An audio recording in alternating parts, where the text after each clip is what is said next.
My name is Olivia Clementine, and this is Love and Liberation.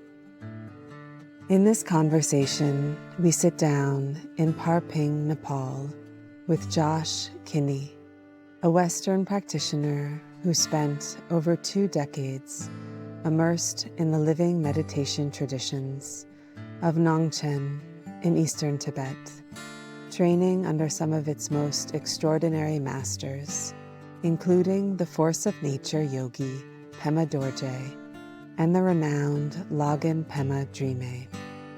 You will hear stories of cave retreats, Tibetan yogas, dark retreat practice, and what it means to enter this remotely held lineage as an outsider with devotion and a willingness to keep showing up.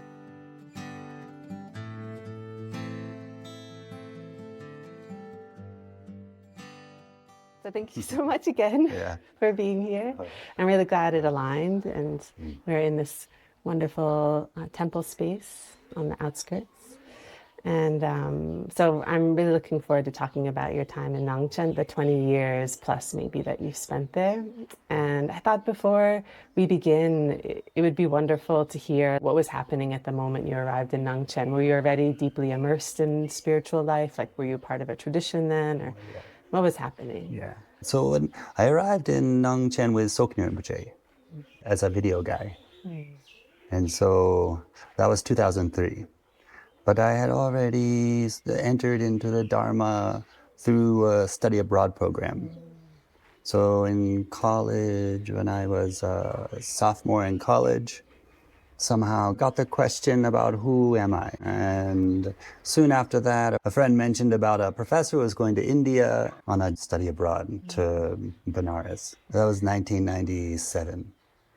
A month or so before that, a family friend visited our home and showed a slideshow of Pemako. I'm a bit adventurous, so seeing that kind of adventure, and he shared a photo of Gebje Chatur Rinpoche, and that really sort of captured my imagination or attention to see this kind of sage-like figure, which I hadn't really had any interest before that in Buddhism or anything much. After the trip to India, I switched my major from studio art to religious studies. By 99, when I graduated, I was again back over in India, Nepal. And then 2001, went on a pilgrimage with Soknyo Rinpoche in India with a group of his students. And then 2003 was in Nangchen. So basically, I started using a camera. And I think that gave me a skill, or like it made me more useful for when Soknyo Rinpoche wanted to have the trip in 2003 taped. We went to receive these Ratnalingpa empowerments from Adeu Rinpoche. And Adeu Rinpoche is one of Soknyi's main teachers. Oh, exactly. Yeah. So the 5th Adeu Rinpoche in the 19th century was one of the first Drubon Tsoni's main teachers. And so now, in that time it was the 8th Adeu Rinpoche, now it's the 3rd Soknyo Rinpoche. And so Adeu Rinpoche wanted Soknyo Rinpoche to come receive the lineage transmission, and followed up by a trip to Gepchak Nunnery. So we went to Gepchak and a few other of the hermitages that are connected to Gepchak. I think that trip was a couple months. Nangchen, we should say, is Eastern Tibet, used to be an independent kingdom known as the realm of meditators or insiders. And after that, what happened? So then it was more or less move to Asia, live in Nepal, try to go to Tibet as often as possible. But I had been in New York for 1.5 years, 2 years, to be a video maker. There was a Lama who was the head of the Nyingmapa, Taklung Setro Rinpoche.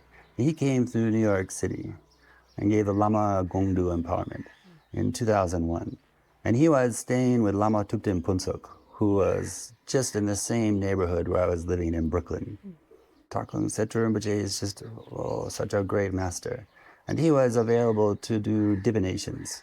So I asked him if I would be able to leave New York and go elsewhere to focus more on full-time practice. He said in 2 years. And so that was 2001, and then 2003. It was 2 years that then the conditions ripened. Then after Nangchen, that first trip to be at the Rengjing Yeshi Institute, Tsoni Rinpoche was suggesting that I learn Tibetan, but also Adeu Rinpoche. So it was because the empowerments were 2003. And then 2004, there was a project for the Ratna Lingpa Tsagli. Tsagli are these small empowerment cards that the teacher will use when giving an empowerment that has a painting of the deity. And so we had the old ones, but wanted to number them and list them and then sort of doctor them using Photoshop. So that job was given to me, and it meant living in Adeu Rinpoche's home for like half a year. And so Rinpoche was there quite a lot. At that time, I asked if I could become a monk. And then there was another Tuku Tashi Rinpoche from Tarigumba. And he is a reincarnation of one of the first Jubon Soni's heart disciple. And he was helping to organize this project that we were doing. And so he brought me to buy robes. And then somehow it worked out. He wanted to like also sponsor a dinner. So he invited, maybe he can get 30 monks. It's like a big dining hall. Basically, it was like a meat eating event. And he put like the sheep skull in front of where I was sitting. The idea was like the day after or so, we would be going to Nangchen Gar, where Adeu Rinpoche was at that time, for me to become a monk. I mean, or to try it out, or to see what it means to be a monk. There was a sheep head in front of me, and then there was like wine. Like I needed to drink wine. That was part of the, I don't know. Was it like a test? Maybe. Yeah. Basically, imbibed a bit of the wine, and also on an empty stomach. Yeah. So.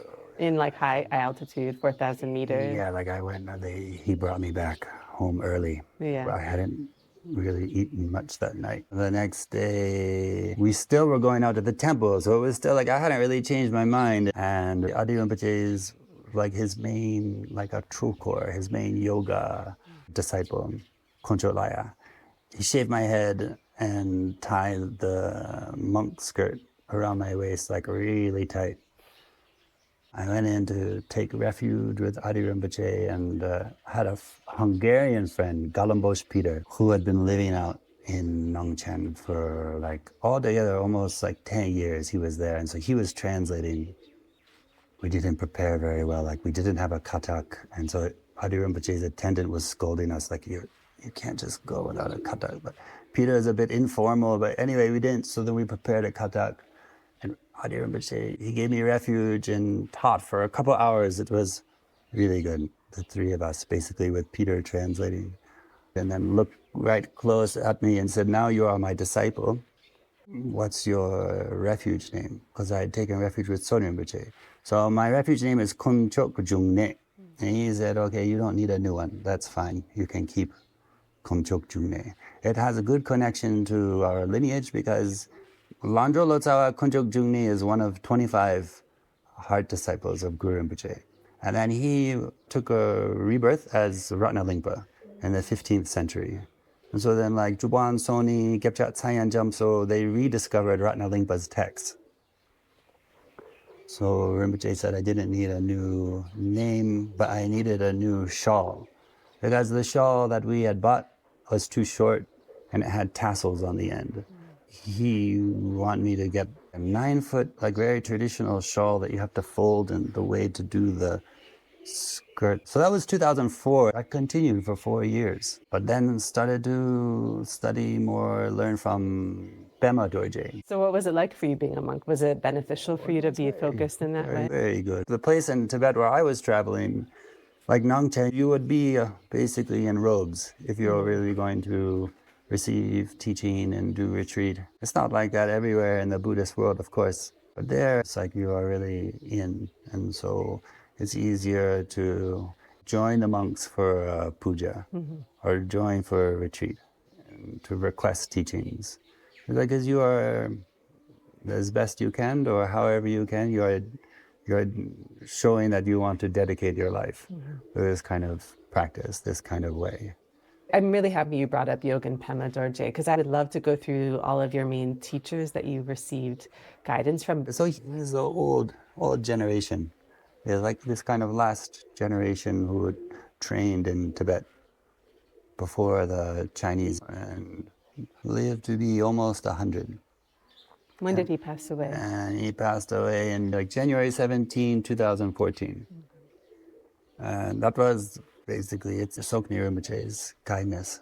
Got to go and study, practice, learn with Adeu Rinpoche, Pema Dorje, Pema Drimed there in Nangchen. In 2006, we went to shoot blessings. We did the video archive in 2003 and then shot initial footage around Gepchak and different nunneries. And then with that, then Soni Rinpoche invited victors to come. So then there was a group of maybe 15 Westerners traveling. We went together, we shot more footage, and then we ended up at Pema Dorje's hermitage. And then myself and a friend decided we wanted to go back. So Soni Rinpoche wrote a letter requesting that Pema Dorje would teach us. And I think when we'd also been there the year before, and so he was quite open. Yeah, he was open to teach. That was lucky. When he taught you, did you have a translator? Or by then, were you understanding Nangchen? Oh, no. So that was the friend, a monk from the UK, Phil. Phil had been studying Tibetan and he was fluent. But there was Pema Dorje's attendant, Chimi Dorje, and so he could kind of help if Phil didn't understand. And then a big part of it is just kind of being there in the presence with the lifestyle and learning, while learning yoga as well. So, of course, you need the language, but there are all these other components and ways that you're learning. I remember going back by myself after Phil and I went and not having really much Tibetan at all and feeling very alone, feeling really alone, so far away, and not knowing the language. But and what happened? How did you work with it? kind of, you don't have much choice, right? So Yeah. Luckily, you are starting to practice. So luckily, if you start to get some experience with that, that will carry you through the hardship.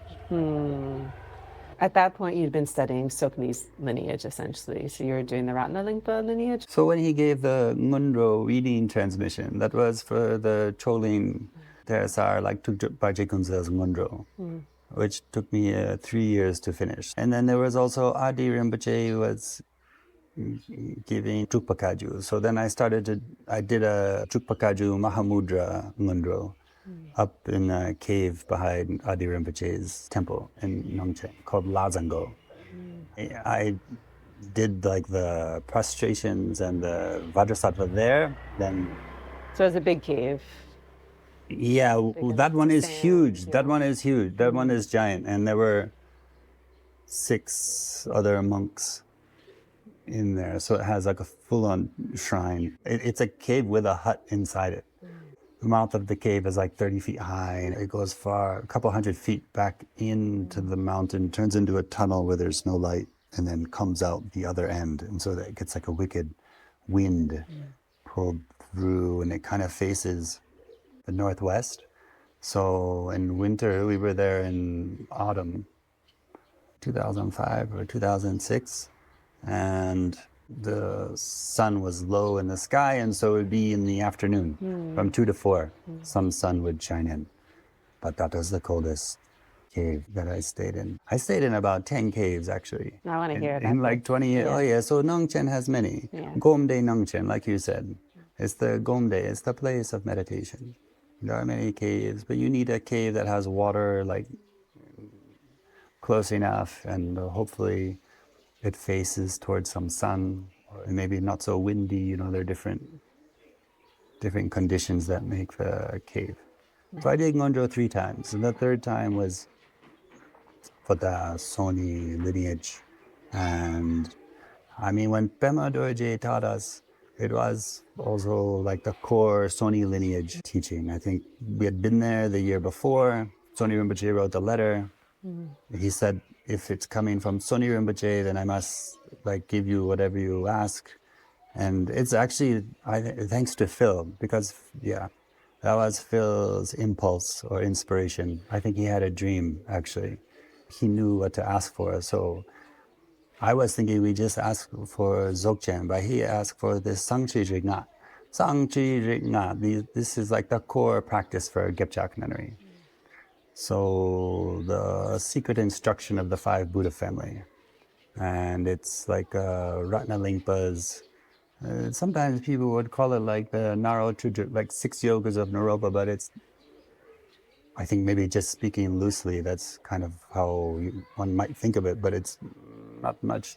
I mean, there's a connection because the first Soni Rinpoche was a Drukpa Kagyu Togden. He had done 13 years of 6 yogas of Naropa. And then from there, he received this Ratna Lingpa transmission from Chogyal Dorje, who was a Drukpa Kagyu Togden as well, but then he had this Nyingma lineage. And so then, because the first Soni Rinpoche was such a master at the yogas in Drukpa Kagyu, when he then received the Ratna Lingpa lineage, he could write commentary on the yoga that's in the Ratna Lingpa lineage.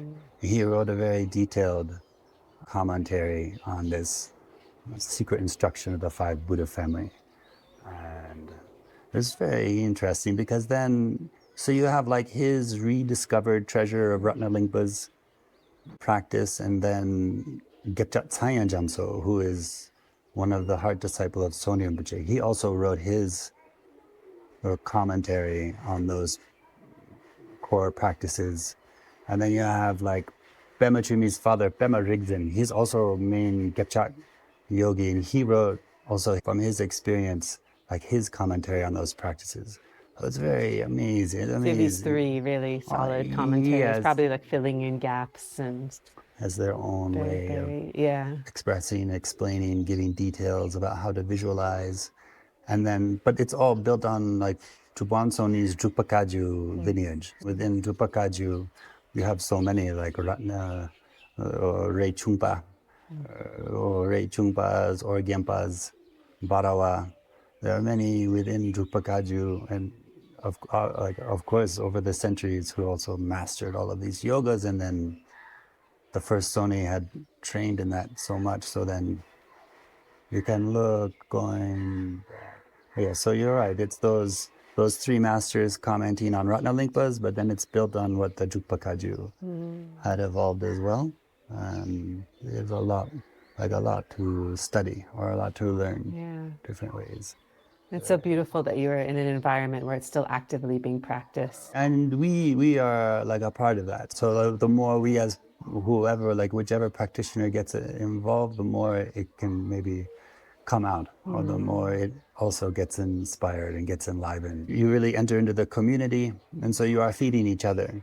And you can do it through practice, through just being there, through making offerings. I was able to support some of Pema Dorje's activity for building a retreat center.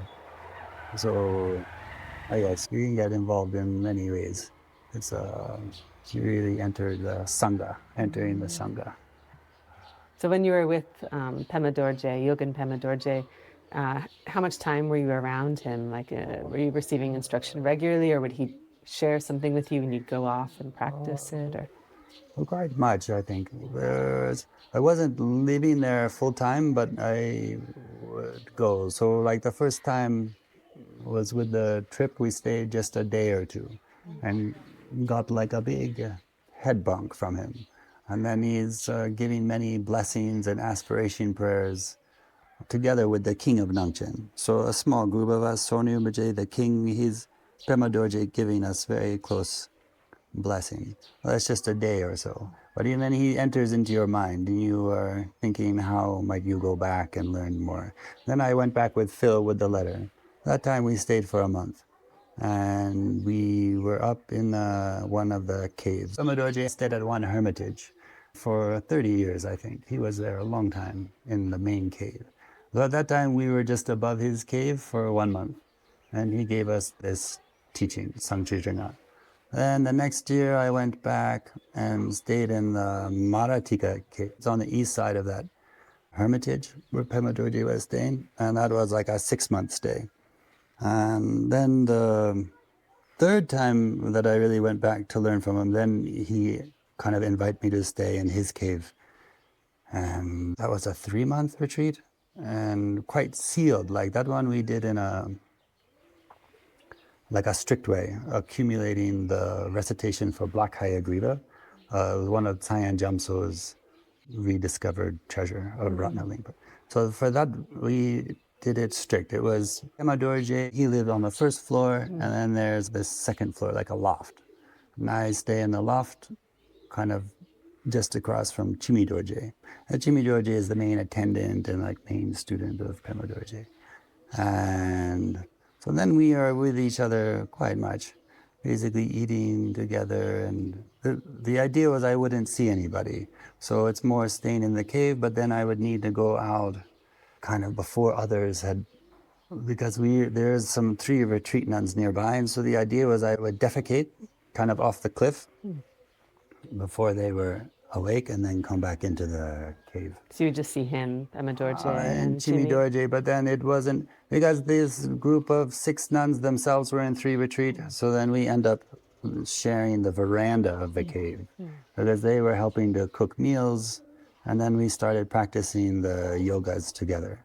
So it wasn't very fast, just suddenly get to stay. And that cave was also one that was more like off limits. Like within the community, the people weren't really allowed to go in. He was there with his attendant, and then we were, so then I went in for a 3-month kind of sealed retreat. Did that happen because you've been coming year after year, so then he invited you, or how did that practice I come kept about? coming back to receive more teaching.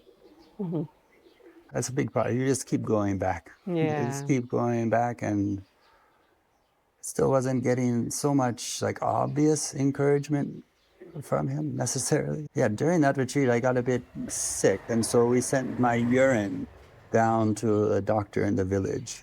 And he said, oh, it looks now Konchok June is getting some accomplishment. From looking at the urine somehow, I don't know. It wasn't much sense that there was any good progress happening, like in terms of meditation or anything. I mean, and I was having lots of back issue, like my disc was getting slipped, and then I wasn't allowed to, you in that kind of retreat weren't showering, and so then I had like my own brand of body odor maybe, or just that was not very welcome.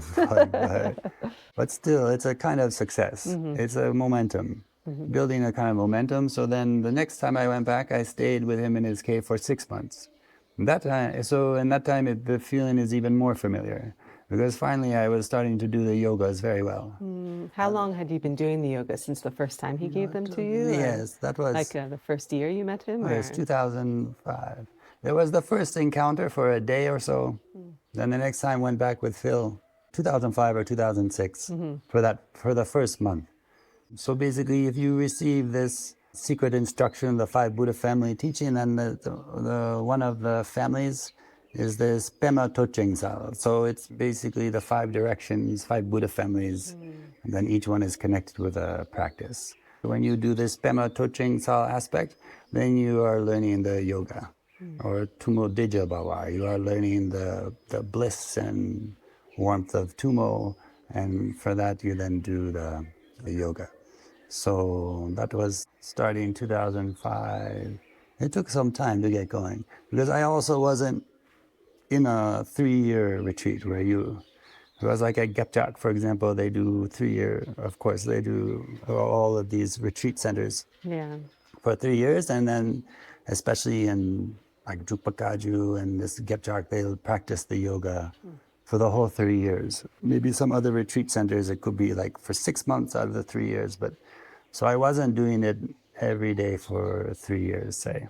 What was your process when you weren't around? How often were you practicing? Pretty it's so spontaneous. yeah. So more when you're in that kind of immersed 3-month or 6-month, and you were really practicing. It's always on my mind. Or I would also go to yoga studios. If I'm traveling back to the States to see my family, I would maybe be in New York, staying with family, and then I would visit a yoga studio. Or passing through Beijing, staying with friends, I would find the nearest yoga studio and practice yoga.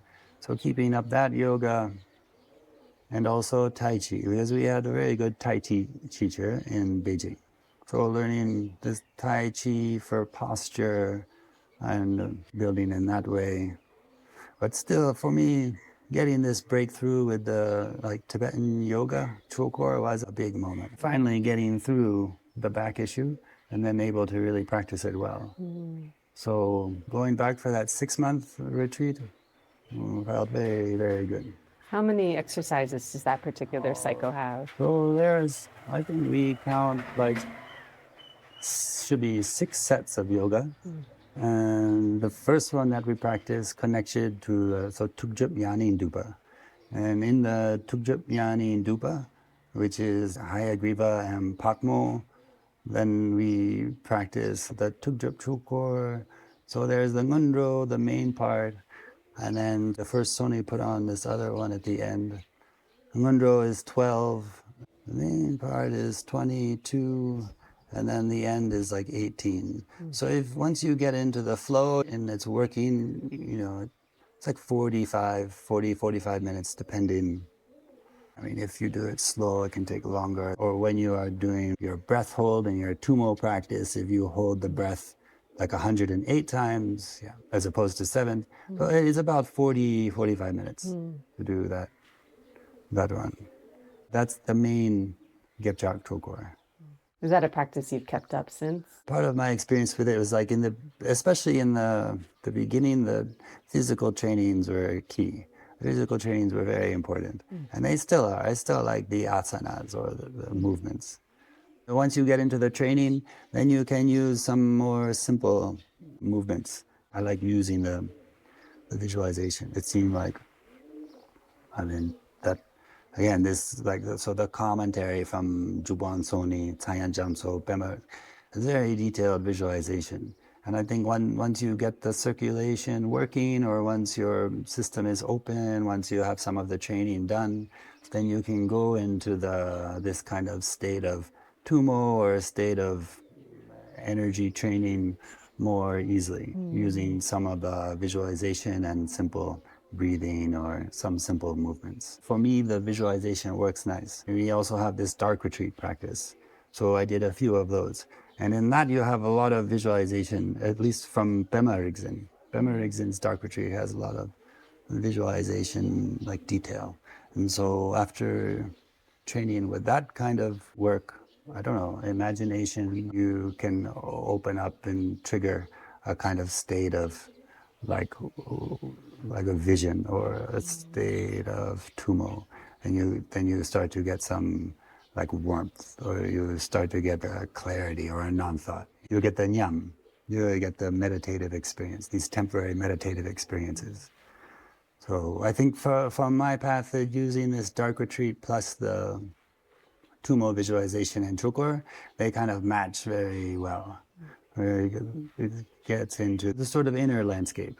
You use your kind of wisdom eye or your imagination, whatever it is that's happening, and you open up into these different meditative experiences. So still, I strive for a situation or create a situation to practice the actual asana, the actual yoga.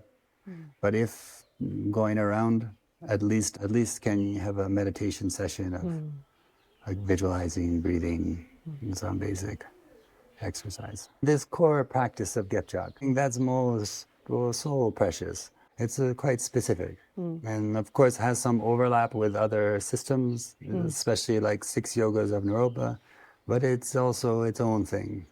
So first you would go into the Buddha Totreng, so the skull garland guru of the Buddha family. You train in the illusory body. But then from there you do Ratna Totreng. So that's for the Ratna family. You practice the evenness of Mahamudra. And Pema Totreng is the tumo and chukor. And Karma Totreng is chut. So as Jubon Soni wrote his own chut, and not wrote his own, but he commented on Ratna Lingpa's. And then Buddha Totreng, sort of the central Buddha figure. You are purifying the ignorance and using dream yoga, and then this dark retreat is subsidiary practice to the dream yoga. It has overlap with the 6 yoga, but it's also its own way. And you've gone through all of those families. Yeah, oh yeah, but emphasizing more the Tumo and Trukor and Dark Retreat. I like Chud very much, but basically learning the Dujam Teresar Chud. And where were you doing dark retreat then? So Pema Dreamy, Lhagen Pema. Okay, yeah, wait. Hold on. Before we go to Lhagen Pema Drimed, is there anything else you want to say about Pema Dorje? Because you were also saying about his way of life, like just his environment had a big impact on you. Oh, right. Yeah, I mean, the location is like Mukpor Gompa, it's a hermitage in Nangchen,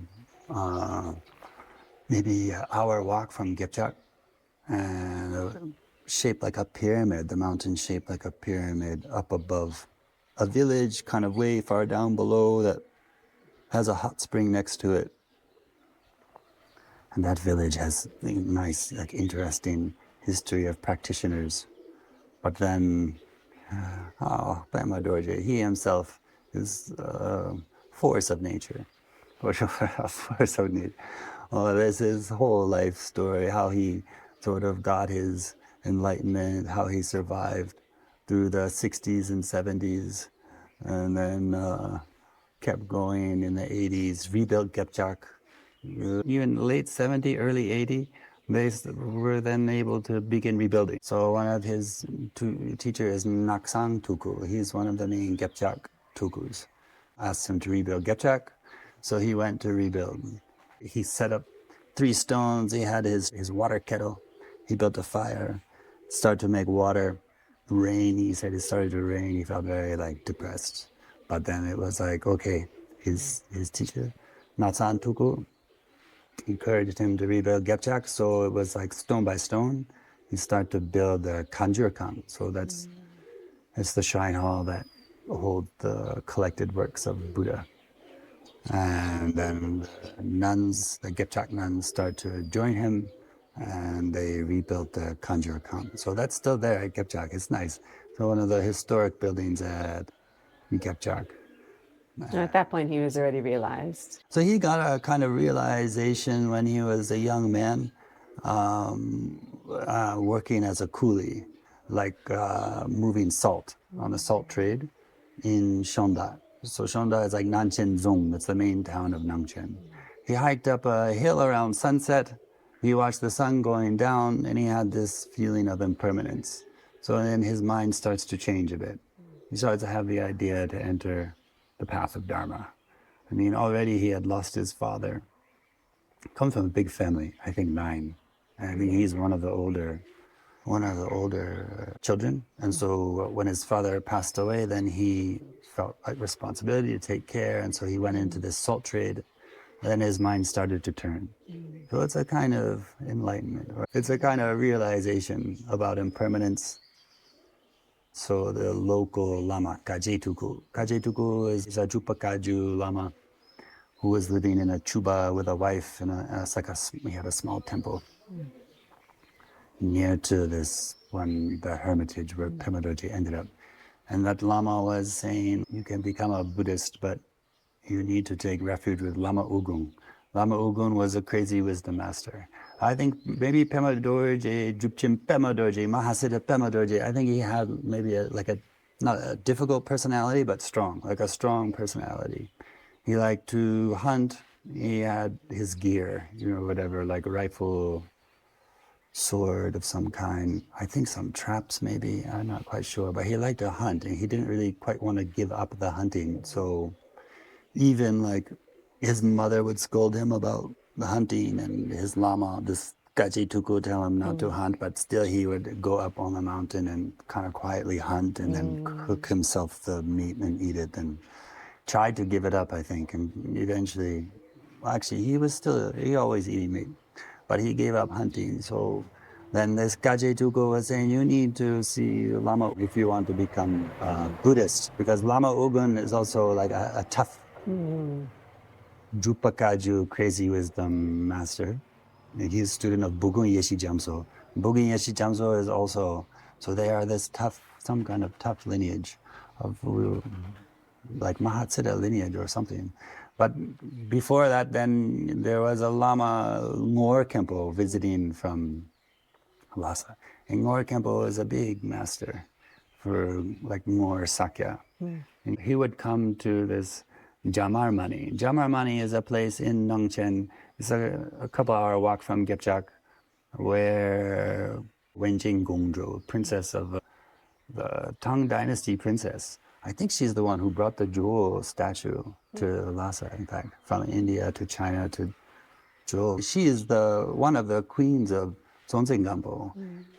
When like traveling from the Tang capital in Chang'an or Xi'an, she traveled to Lhasa and she stopped by this one place and built a big Mani wall. So Ngor Khenpo was visiting that Mani wall, doing like a week-long Mani accumulation, and Pema Dorje went doing like full-length body prostration around the Mani. And Ngor Khenpo kind of noticed him, so put him into this 7-point posture of Vairotsana with his legs in full lotus and arms like straightened, and then a Vajra on his head. So if he moves from the position, then the Vajra falls, and that's not good. So he's supposed to sit in this position without the Vajra moving. Then I don't know how long he did it for, however long. They would say days or something, I don't really know, but he sat for some time. And after that, Ngor Khenpo was very happy. I dumped a bunch of tsampa in Pema Dorje's hair and said, "You are a manifestation of Tangtong Gyalpo." And from there, Pema Dorje went to then take refuge. I think he goes to take refuge is with Bugun Yeshi Jamso. Bugun Yeshi Jamso's teacher is Lama Ugun. And then Bugun Yeshi Jamso has a wife and daughter, and the three of them wander around this area of Nangchen, Dreyajung it's called. So that's basically not far from Gepchak. They are wandering around playing a bell. And then his teacher, Lama Ugun, his thing was to not wear clothes. So he walked around this same area, Dreyajung, naked. But when he first arrived from Drukpa, which is in Zato, and Drukpa is interesting because that's where Chogyal Dorje is. Chogyal Dorje is the first Juban Soni, is like one of his main guru who gave the Ratna Lingpa transmission, the Juban Soni. So Lama Ugun came from Drukpa and Zato to this valley and lived like naked, and then one of the local chieftains, his name is something like the man with the big nose, the local chieftain of that valley. He wasn't having it, like a naked, crazy guy. So he gave him clothes, but Lama Ugun like burned the clothes or whatever. I don't know. He showed that he was like somehow okay not wearing clothes, or that they weren't going to do anything about it. So Pema Dorje is coming from that a little bit. Well, that is Pema Dorje. I mean, he wasn't going naked, but just like there's other Westerners on that trip with Vicky. They're 10 or 15. And so when we went to meet Pema Dorje, he was in a mood, like wearing his white skirt and white shawl, and his dreadlocks are like hanging down onto the dirt. I mean, he had long hair, sort of like pushing and shouting and head bonking and busting into the temple, like open the door. Tsoni Rinpoche was giving refuge to some of the nuns. And Pema Dorje was in a powerful mood, red face. He never washed, like really of the earth. Must have been 90 or so. But the way he moves and runs up the mountain, not run, but quite run up the mountain very quick to his cave. Very active, very powerful, not very literate. He wasn't quite good with reading. But for him, he would say, like, you train the body and the mind will know. That was more his way of doing it. And so, like in his 3-year retreat, or he did 7 years of retreat, up to 59, and then he had to stop. So it means he entered into his 7 years of retreat when he, like, quite late in life, a little bit more. For some time I would hear like, oh, you need to be a certain age to practice the yoga. I don't think so. I don't think. Probably it says it in some book, I would say, like ideally must be. But anyway, he started it later. And then in his like 7 years of retreat, then he's not really using he uses the Soni Laja Kunzan Tuktik, which is not the Tukjup Yanin Dupa. So it's like the Ladrup is a bit of a kind of a condensed Tukjup text. The sadhana is like 30, 40 pages or so. But even there, I think the impression I got from him was that he's counting like a Benzaguru mantra, but more doing prostrations. So he was doing a lot of prostrations and then practicing Trukor like several times a day. And also not having much food. Lama Minop is one of the incarnations of Gepchat Tsayan Jamso. And he is like a kind of like red-faced, long hair, tough yogi. He didn't see smoke coming from Pema Dorje's retreat house for some time. It's like Pema Dorje is in there doing his retreat, but he's not building a fire to cook food and eat. So it seemed like in the beginning of his retreat, he didn't have really much food. I think it was more like yumma. Yumma is a turnip, giant, big. Mostly they grow a lot of turnips in that area. And so I think he survived on turnip mostly in the beginning. And then then like the smoke wasn't being seen by his teacher. And then I think they went to check on him, found out that he was doing well. And then he did a couple things, like he ran up the mountain at a very amazing speed. Or he gave they could see in some different ways from his yoga. Maybe he was doing the beps extra high, like he could jump quite high when doing the beps. So then he was sent at night to Gepchak. And at Gepchak there's Lhagen Khartse. Lhagen Khartse is one of the main disciples of Gepchat Tsayan Jamso. Tsayan Jamso had passed away, and Lhagen Khartse was the one who inherited Tsayan Jamso's seat in his retreat hut. That's where Pema Dorje's master was residing. That's where he lived. And there was a famous nun of Gepchak, Pakmo. And the Pamo and the Pema Dorje together from Lhagen Khartse, then they received the Sodu. So the secret gathering of Hayagriya. And within that is a full teaching on the Gepchak, Tsalung, Trukor, yoga. And he becomes like a Vajra sibling or Vajra mate with Pamo. I think with Lhagen Khartse, that's a big moment. Because then basically he's the one who like carries the complete lineage. I mean, again, he's illiterate, so he's like his own style. But he carries it through the Great Leap Forward, Cultural Revolution, the 60s and 70s. And then he comes out in the 80s and he has that lineage. So he kind of survived some of these core practices. So maybe we can go back to the dark retreat and Lhagen Rinpoche.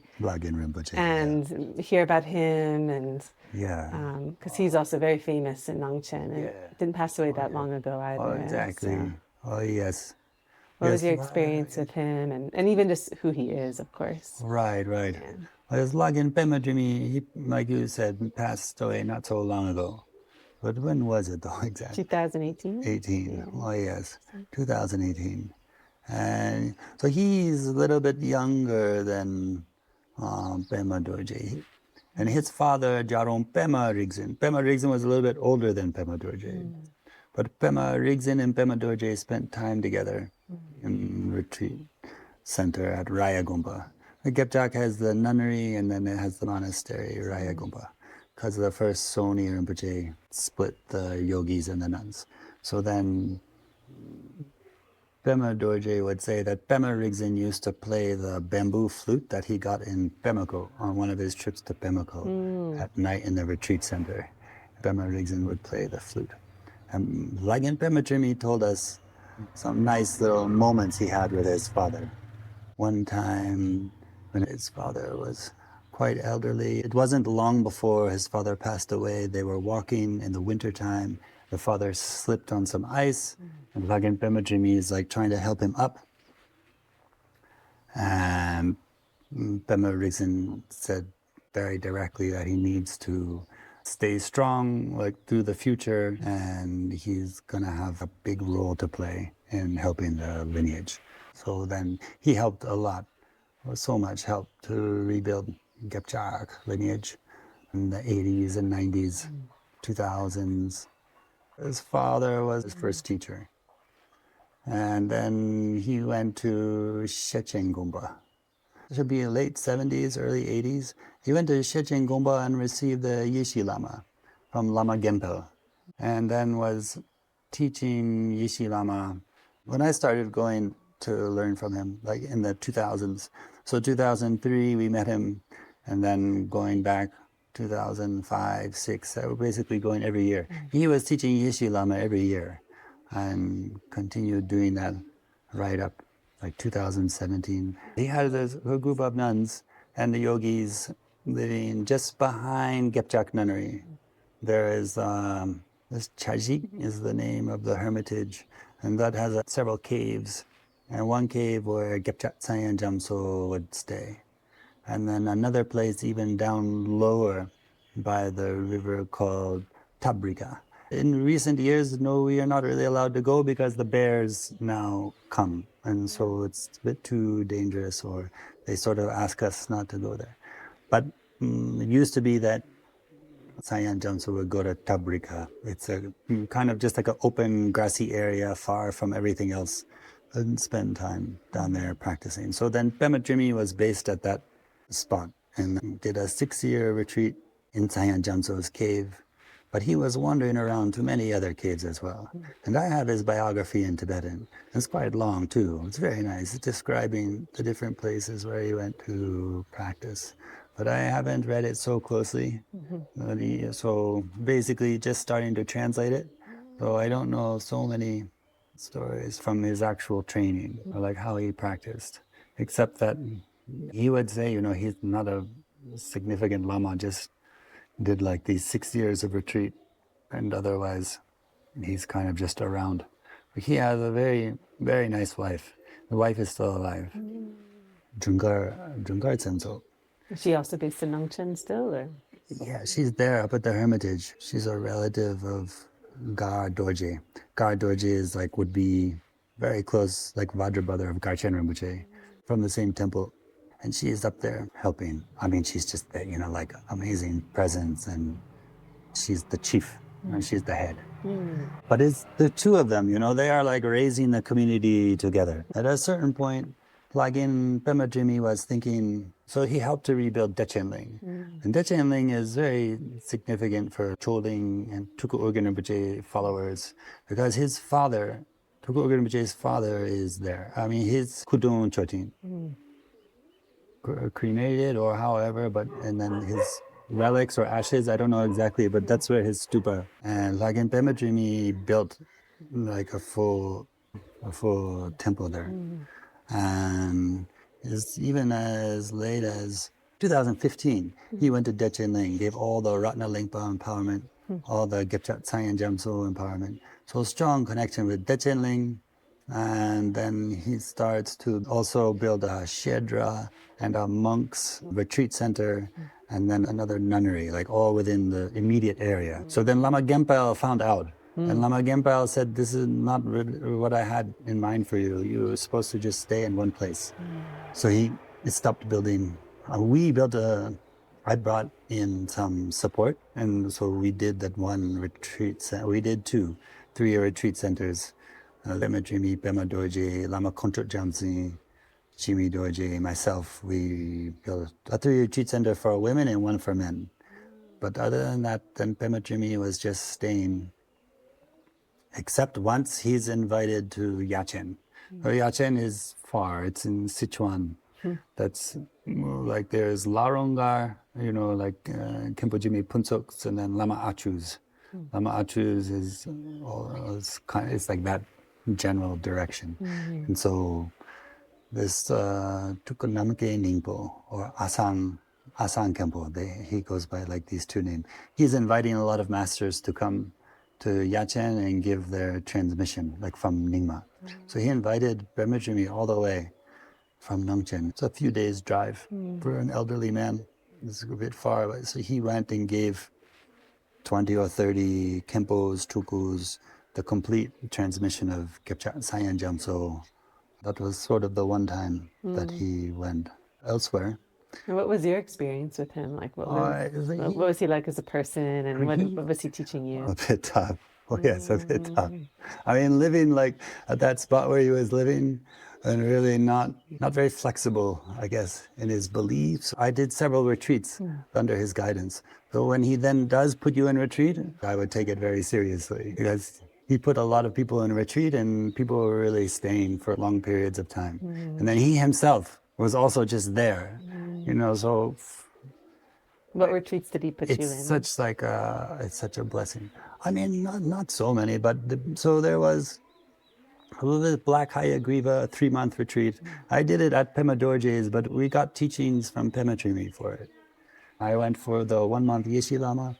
That was good because I went down to Tabrika. This is the place Sayan Jamso spent. It's a bit further down from the hermitage itself. And not an easy place to stay because the water is far away and there's no cave, there's no hut. So I brought a tent. And I pitched the tent and I didn't really have much food. I think I had some of these packets of salted vegetable that you can get pretty easy in China. I would have done tsampa, so that makes the tsampa taste a bit better. And so then for the Kode Rushen part, then there would be 7-day outer Kode and then 4 days inner Kode. So that's like 11 days down. When I came back up, actually, when I was there, because in the Kode Rushen, then sometimes you don't wear much. And some of the nuns who were out gathering firewood came across me, wearing not much. And I think they were a little bit like, surprised, but also they knew I was studying with Pema Dorje. So they asked how to do some yoga. So I practiced some yoga, and they also love practice yoga. When I got back up, I think, I don't know, Pema Dorje giving me a look, a little bit smiling, or kind of like twinkle in his eye. That was like a feeling of warmth. So it's just like this process where you're kind of getting to know your teacher, they're getting to know you, and then you maybe have a little bit of success, and then it can be acknowledged just with a little bit like a nod or something. And so after that month, Yeshe Lama with the community, 30 or 40 nuns or so, some monks and yogis, and then I asked if I could do dark retreat, and he asked if I had meditated on the sun. I said I hadn't. He said, okay, you go meditate on the sun for 7 days and then come back. Then we can see. Like he had just given us Yeshe Lama. And so then in that text, it explains how to do it. So then I came back the next year and I had done a lot of different things in between then, but including was I had practiced like he had said. And so there was a monk there and he also wanted to do dark retreat. So then,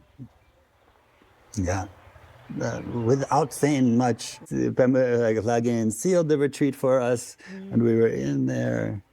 Maybe first day is for ngondro, then there's 7 days, and then after that you would spend like 3 days slowly opening the curtain. I went back to Tabrika, that place tough to practice. I stayed there a week, kind of like not much food, and not much. But then I went back up. Pema Dorje. He's like, okay, so I told him I want to do some more meditation. And so, okay, you go check what your mind is and come back in a few days. So I came back with some idea about what to say about what my mind is, but he opens the drawer and pulls out a crystal. And he's like, you see, just like holding it very, very close between us. He put it back in the drawer, closed it. Then he's like, so? And then I'm like, I like to practice Chudlen, okay, for Chudlen surviving off the essence. And he opened the same drawer and pulled out a small painting of Yeshe Tsogyal. And in that painting of Yeshe Tsogyal, she has a nice piece of turquoise in her top knot. Then he starts to explain about the visualization to do with the Chudlen, with the surviving off the essence. If you don't have the visualization, then practicing Chudlen is pointless. You are just starving yourself, or he said something like that. So the visualization is key. So then we have 13 types of Chudlen in Gyepchak that Sayan Jamso wrote.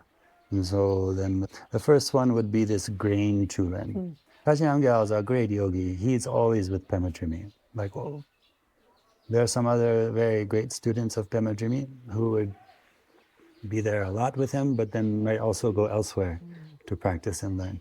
But Chashi Namgyal is always there. And he showed me how to use the grain for Chudlen. So I was, again, going around different places, and I ended up in Udon Thani, northeast Thailand, with visiting a Thai monk who I had met in Laos and visited me to his temple.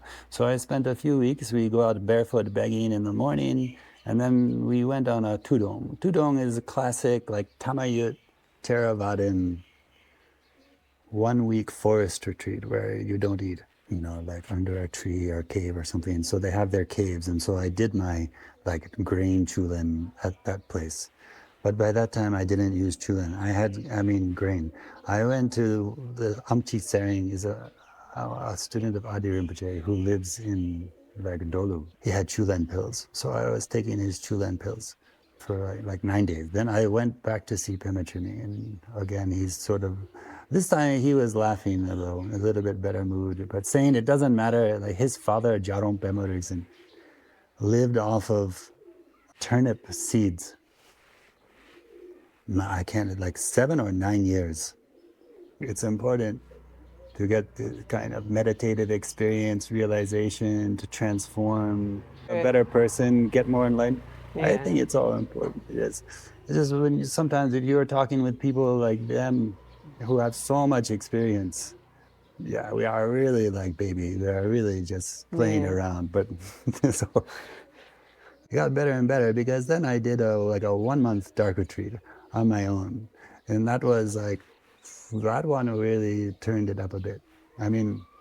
So nobody's guiding you. Pema Drimed's father wrote a text, and Sayan Jamso wrote one, and Sony wrote one. And it's based on this, the core text from Ratnalingpa. So when you practice the Buddha Tocheng, like the skull garland Buddha, and you are purifying ignorance, out of the 5 poisons, you are purifying ignorance through dream yoga with dark retreat as a subsidiary practice. And so then Pema Drimed's father, he wrote very detailed about the visualization for the 7 days. And then if you stay longer than 7 days, then you would just repeat. You go back to day 1. And then there's a prayer that you would do at the 4 times of the day. I didn't have this where the Lama was coming and speaking to me through the door or something about how to visualize. Right. It's more that we sort of memorize the different visualizations to use day by day, and you've got your prayer that you use. So I did a 3rd dark retreat, and that time was with Peter and this old friend Hamid. And Hamid was shooting a documentary in Tibet, and I went 3 times as his fixer, a person on a film, a documentary who knows the local lay of the land, or a little bit, not a location scout, but just knows the locals. And so the 3 of us did a dark retreat together, and it's a lot of nice moments, a lot of, all throughout, very good moments. But that was interesting too. And so then from there... Yeah, what is it like to do with 2 of your friends, all of you in the dark for, I can't even imagine. Very nice. Because Peter himself is he's a guru, he's a big master. And so, and has a lot of experience with practice and having studied and having lived in caves year after year as Adeu Rinpoche, one of Adeu Rinpoche's main students. So he's a force. And when Pema Drimed was teaching this Black Hayagriva, it was me, Peter, and one of Peter's friends, or a student friend of Peter, receiving the teaching. And Pema Drimed would mention something about okay, now this is the part in the text where you offer a tok, and you need to offer a tok every night. And Peter said, not necessary, maybe not necessary, or a little bit. He had his own way of commenting, or it was sort of very nice. And Pema Drimed liked Peter very much. In the beginning, maybe, this could be same for me, it took a little while to warm up or something, but so what's it like to do retreat with, it's not just with friends, it's also with a friend who has some chutzpah. There's a lot of experience, and Hamid as well. He's been practicing dharma for a long time. A really good person. So Basically, it's ideally in dark retreat, you don't really chit-chat. But we would digress into some talk, into some chit-chat. And somehow the topic came up as how long is it necessary to do a dark retreat? And I mean, Peter is a disciple of Khenpo Munsar Rinpoche. Khenpo Munsar Rinpoche did a 4-day dark retreat in prison by pulling a blanket over his head. And in 4 days, he passed through all 4 visions of Togal. And so there's that like frame of reference, you know. And then like a step further where Peter had a way of describing or explaining it that dark retreat doesn't belong in the extremely secret section of Dzogchen. So it's more like if you're not having it work, if you're not having Dzogchen like Chekchit Togal work on its own, then you would use dark retreat to try and get it started. So yeah, there's a little bit different way of framing it, I think, as opposed to placing dark retreat as like the ultimate, and it's like a 49-day thing. So it must be just different tradition, different texts have different way of thinking of it or explaining it. But when we came out, again, Pema Drimed, he didn't really want to know. He wasn't curious about how like it went. He didn't care. But then he was sort of walking away, and he said over his shoulder, 7 days is sufficient to pass through all 4 visions of Toga. So it was as if he could hear what we were discussing. Are there any other teachers you feel like were really prominent for you? Bakatuku Rinpoche, Chilino Rinpoche, Semo Saraswati. On the Nangchen side, Rigzin Jamso, he's a great yogi master with like 12-foot long dreadlock. Nice master. He's disciple of second Tsoni Rinpoche. Now it's the third. So he's from Sepju Monastery, like Adeu Rinpoche, Tsoni Rinpoche's monastery, Drupakaju yogi. So they have this prayer to do like a 13-year retreat. He accomplished 13-year retreat. Then also went from Drupakaju, 6 yogas of Naropa, 13-year retreat to be a Togden. But then he also went on to continue with the Ratnalingpa. So we went to see Rigzin Jamso a couple of times. And one time was with Peter. Then Peter was happy. And we were all very happy, but Peter was really happy because the Lama was open to teach and was explaining how you use the Sanskrit alphabet to purify your subtle channels. First, you need to use the Sanskrit alphabet to purify your channels. You recite them, and then you use these kinds of visualizations. So he was describing to us the visualizations that we would use, teaching very openly this kind of thing that maybe would normally be shared more slowly. It's nice you could practice together and go to all these places together. Yeah. Have an example. Yeah. Peter has a very nice example. Peter knew Tsoni Rinpoche from like 1990, 92, 93.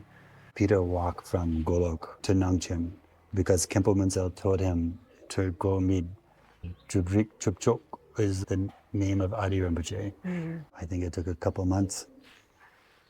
And made it to Yushu. And Tsoni Rinpoche was there, like also going to meet Adeu Rinpoche. That's how I met Tsoni Rinpoche. Basically, Peter went from Tibet, and then he had already become fluent in Chinese, studying Chinese medicine. Then he was in Beijing for 4 years. So seeing Peter both in Tibet and in a city was also very good. I liked that a lot, Somehow he didn't feel shy using a phone and trying to organize to go and meet and see and drink tea and crash here and sleep there. And like when he was in the cave, he was in the cave. When he was in the city, he was in the city. He didn't seem to have much internal issue with where to be or how to do things. And I think even at the beginning stages, he was going for it. Not much ambivalence, sort of just doing it, just doing what needs to be done. He died quite young. Also his father and his brother, they also passed like in their 40s. I know it's hard to talk about oneself, but like, what have you seen the impact in terms of how this commitment has shaped you? I mean, you're so early on, you still have a long life ahead of you, but in this moment, right? I think one of the main things is that I would know better how to meditate. So in the beginning, it seemed the meditation mood comes more infrequently. But eventually you would get some like ability to enter into meditation when you want. In the end, you have it as a tool. It's a skill or it's something you can access. And so I think that's quite big. That's a kind of realization. Having the realization that you know how to enter your mind. And then the other would be some openness to conduct. So, okay, if I, for 4 years, shape my head, wear like monk robe, so the rules would be kind of clear. How to behave or what sort of conduct to have. Pema Dorje's conduct is another way. Maybe the meditative states are more predictable, but the conduct could be maybe more individual. So they might say something like, beginning, you are a wounded deer who retreats to the forest. Then you are like a madman, or you are a mute. You are like a corpse in a charnel ground. It's very lovely, very evocative, but it doesn't say so much. And I think we all have such cool ways to express our own our own way to live. I got lucky in 2019. An old Buddhist friend agreed to help support me for a 3-year retreat. So my 3-year retreat idea, the way I approach, is when Soni Rinpoche was first introducing Dzogchen in 1999, he's saying, so you have inner, outer, and secret retreat. Outer, you seal the boundary. You don't leave the hut. Inner is you keep your emotions in check. You don't get caught into the 5 disturbing emotions. Secret is you are not going to waver from the natural state. So this was my idea for the 3-year retreat, not to leave from the natural state. So then that support came spring 2020. That was really very important, very good for exercising this conduct. So you have your meditative states, you have different experiences you can go into, but then how are you in the world? Or how are you relating with the phenomena? If it requires you to pick up a side gig, I taught some drama to kids, start doing more painting, selling my artwork, going into performance art, creating situations, going to receive teachings, and doing, of course, daily meditation. So the conduct is interesting. So in that period of just being open and trying to take awareness as the guiding factor or as the boundary, a lot more synchronicity seemed to increase. Technically, like Drupa Kagyu, they have, out of their 5 main practices, a main one is training the temdro, training the synchronicity, following that as a way. And so it's even where you don't plan in the same way as before. You can have a bit more relaxation into the present moment and see what happens, see what arises. And then based on that, you go with the flow, or you go and do what you're going to do in that moment or that day or for the coming days. And suddenly you find yourself in a situation you really don't imagine. And that happened like more frequently. I think we also have this maybe early in the path. That can get us into it, maybe some serendipity. But then if the serendipity becomes the way of life, maybe that's a kind of conduct. Becoming yourself more and more, your own brand, your own stamp, your own entity realization. I think it's nice to have the Buddhist terminology connected back, ground path fruition, view meditation conduct, and then explore what those things would mean for oneself.